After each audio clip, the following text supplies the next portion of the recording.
Hi everyone. Today, let's talk about money. It's a topic that we all love to talk about, right? Yes, we do.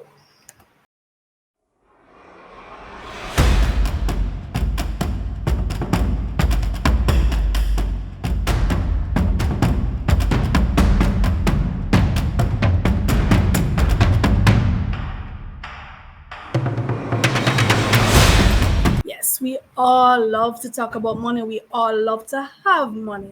Don't you love to have money? I certainly love to have money. So, I want us to talk about some of the ways that we can change our attitude towards money so that we can develop a more positive relationship with money in our lives. A lot of us don't have positive relationships with money. We want it and we need it to live and to enjoy life, but we don't respect it. We associate it with negativity, and this needs to stop. This needs to change, right? So let's look at some of the negative attitudes that we have and how we can change those attitudes so that we can have a better relationship with money. So this is part one. There's going to be a part two video. We're going to look at 17 points, 17 different points that we can have to change our relationship with money and make it more positive. All right. The first thing you can do in terms of changing your relationship with money is to believe that you deserve to have it. You must believe that you deserve to have money. A lot of times we're tempted to feel that, oh, those other persons deserve to have it. If somebody comes to you and even mention money, the first thing you want to say is, do I look well? In the old days, you would say something like, who do you think I am, Rockefeller? Because you know that those were the rich guys in those days. More recently, who do you think I am, Donald Trump? Who do you think I am, Elon Musk? Who do you think I am? And we can name out all the big names who we associate with money, and we're basically saying, I'm not that guy, I'm not that lady. Why are you coming to me for money? What you're subconsciously saying is, I'm not associated with wealth, and you know what? Wealth will not find you. Wealth will dissociate itself with you. So you must first believe that you deserve to have it. Don't think that there's any virtue in poverty. There is no virtue in poverty. There is virtue in wealth. Stop associating money with negativity, or to say that money is the root of all evil. So that's number one. Believe that you deserve to have money. When you see money, have a smile on your face. Don't be envious of others who have it, but think of it in a positive light.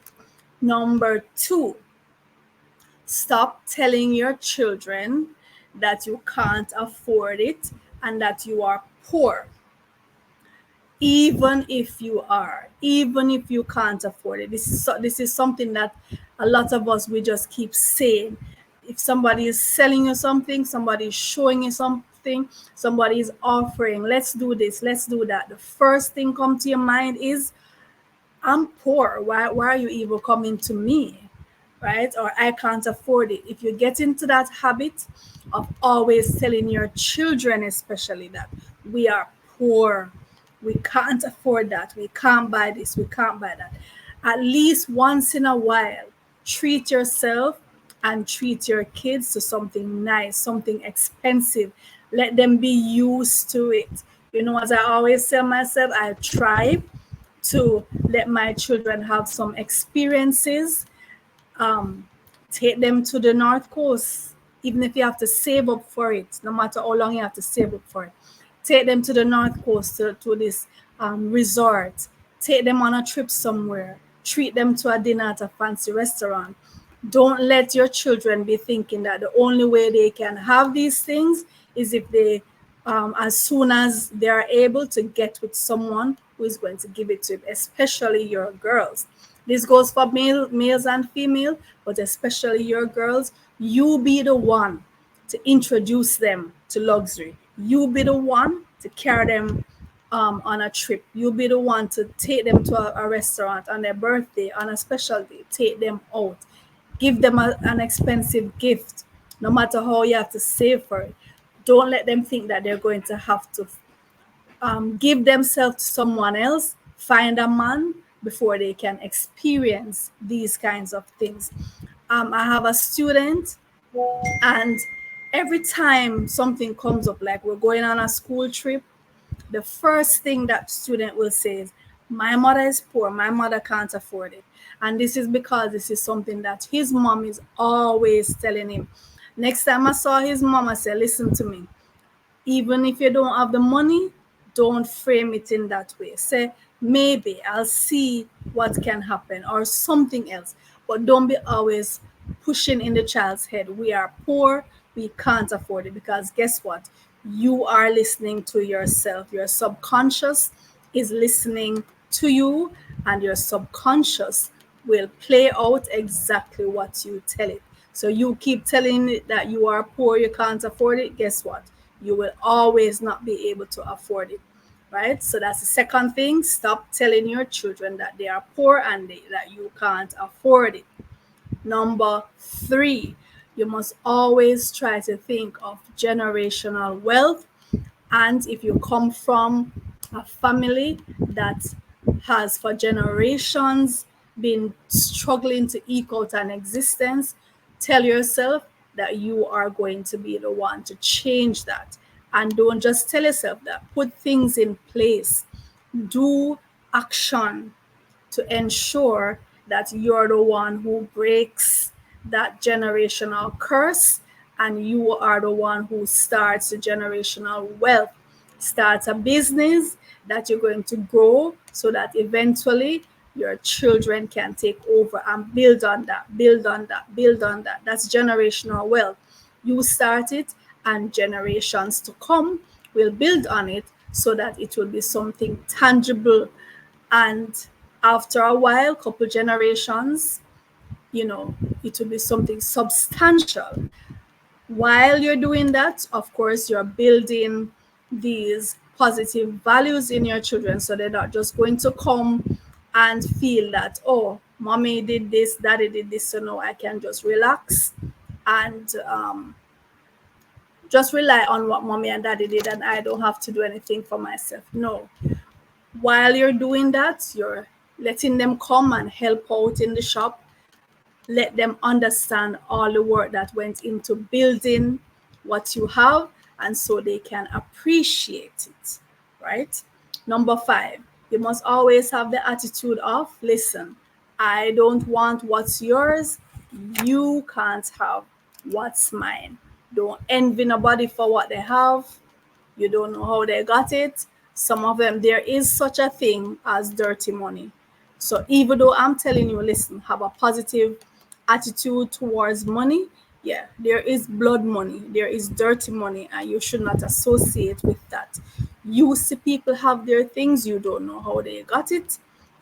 Don't envy them for it, right? Focus on what you are building, work on your thing in your corner, and don't want what the other person has. And don't feel that you should show off on other people so that they will envy you, right? So you don't want to envy anybody, and you don't want anybody envying you for what you are. You don't put yourself in the way, because people will see you and yeah, they might envy you, but it's not because of you putting yourself out there, showing yourself up. No, we're not about that. We're all about doing the work in your corner, right? Doing the work in your corner to protect what you have. Secure your bag, as we put it. Secure your bag and focus on your bag. All right. Number six, Be willing to put in the effort that is required. Be willing to put in the efforts. A lot of times we see you might want something, you tell yourself, yeah, that's a good thing to have, or I want to go to that place, or I want to set up my business. You know, a lot of people start business and within a couple of months or even a year, they don't see anything turning over and they're just ready to give up. That's not how it goes. A business takes time, a business takes effort, a business takes research, a business takes planning. So be willing to put in that effort, especially in the initial stages. It takes even more work from you, it takes even more sacrifice. Humble yourself, be someone's apprentice. Nothing is wrong with being an apprentice. Nothing is wrong in offering your time in exchange for some skill, offering your time in exchange for some work experience that you can then build on. A lot of us were too humble to start from scratch. We want to just start and immediately make this huge profit or immediately go to the top. That's not how it works. If you want to build a business, you want to be an entrepreneur, you need to understand this is going to take time, effort, study. You have to hone those skills. If you have to go be an apprentice under someone who has the expertise so that you can learn the expertise, do it. If it's just a little pittance they're going to give you while you're doing that, humble yourself and do it. You can't start and immediately want to go to the top. If it comes too easy, you're going to lose it easily, and you yourself are not going to appreciate it. You have to be willing to put in the effort. You have to be willing to do your research regarding the market for the different field that the business is in. Right? You have to hone the skill. This is very important. Number 7, you have to invest in productive ventures, right? If you're coming to some money, especially if it's unexpected money, a relative give you an inheritance, you win a prize, some money as a prize, or even if it's money that you have decided, all right, from my salary or from my allowance, I'm going to put aside X amount and invest it. Of course, again, you're going to do your research to make sure that this is a productive investment that is liable to give you a return, but make some kind of investment for the future. The investment is something where you're going to put your money aside to make a profit in the future. So you must be willing to, or you must be able to go without that money for a little while. Whether you're going to invest it in your bank account, put it in a fixed deposit, or you're going to go on the stock market, do some research, get some advice from people who know the market, who know that, and put aside some money, put some savings down, some investment for a rainy day, right? You must have, I always say, you must have, in terms of money, enough to use, enough to keep, and enough to share, right? You must have enough to use, enough to keep, and enough to share. Number 8, quit the whole heap of partying and flaunting and flossing and the unnecessary spending. The unnecessary spending. Sometimes when you look, you were to sit down for the month and look at all the spending that you did, you'd realize that, hey, a lot of this was really unnecessary. I didn't have to buy this. I didn't have to, I could have walked. Where I took a taxi, I could have walked and gotten some exercise. Where I bought that extra cup of coffee, I could have gone without it. Some of us just party too much, and we are told, here's a big mistake that a lot of people are told, that in your 20s you should be frolicking, you should be partying, you should be quote unquote enjoying life. Your 20s are actually for planning and laying a firm foundation for life. 20s are not for squandering and just wasting your time and wasting your health also. A lot of people think they can just waste their health because it is indefinite. Health is not indefinite. You have to actually care for yourself. And the whole heap of partying and binge drinking and eating all kind of junk food, a lot of fast food. The young people especially do these things, and then they reach 30 and they look back and say, what have I done? What do I have to show? They don't own any assets. They barely own even their own health. So be very careful as you come into adulthood. 18, 19, going into 20s, you're in your 20s. Start saving from now. Take your education very seriously. That is what you're going to stand on for the rest of your life. That's your earning power, right? Number 9, the gambling and the lottery thing. A lot of persons invest too much in chance. That's putting all your hope on chance. You spend this money, you're losing money. Some people gamble every single day of their life. And they're just looking at it, it's just a $20, or it's just $100, or it's just $1,000. These things add up. And if you were supposed to look back at all the years that you spent gambling, putting these $20, $10, $20, $10, you'd be amazed if you had saved that, or if you had invested that. You would be shocked as to how much money you actually have. What are the chances of you winning the lottery? What are the chances of you even winning some of the smaller gambling? How much have you won compared to how much you have had to put in? Sit down one of these days and do the comparison, and you will see you are the one who are losing, right? So cut out the gambling, save that money. Number 10, and we're going to wrap up this video on number 10, and you're going to look for part 2, where we're going to look at 7 more ways that we can change our attitude towards money so that money can start flowing into our lives. So number 10, stop associating money with evil. Stop associating rich people with snobbery. Stop associating wealth with a particular race or a particular class of people. Yes, wealth will put you in a certain class, but don't feel like because you were born outside of that class that you don't have any right to want to join that class, right? You absolutely can change your class, you can change your fortune.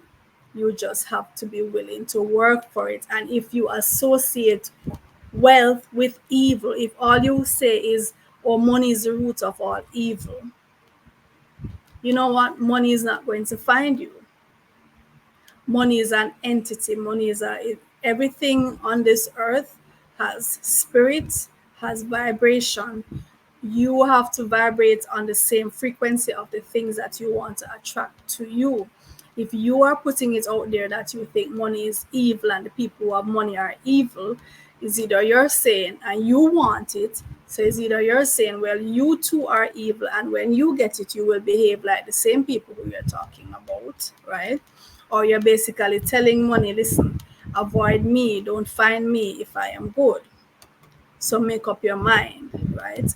Money, like everything else on this earth, is neutral, or I should say, more precisely, money, like everything else on this earth, is dual. There's a duality to nature, right? You can use it for good, you can use it for evil. It can bring good into your life, it can bring evil into your life. It all depends on your outlook, it depends on how you intend to procure it. If you're going to use evil means to get it, then certainly it will bring evil and wickedness into your life. and attract those kind of people coming after it into your life. Tell yourself that money has a potential to do good in your life and in the world. You're going to get it by honest means, clean, transparent, legal means. And when you have it, you're going to use it for the betterment of yourself, your family, your friends, and the wider society. And you're going to attract the clean money. There is dirty money, blood money. There is clean money, clean, fresh, nice money. As the song said, fresh cash, clean cash. That's the kind you want in your life because you have fresh, clean things to do with it.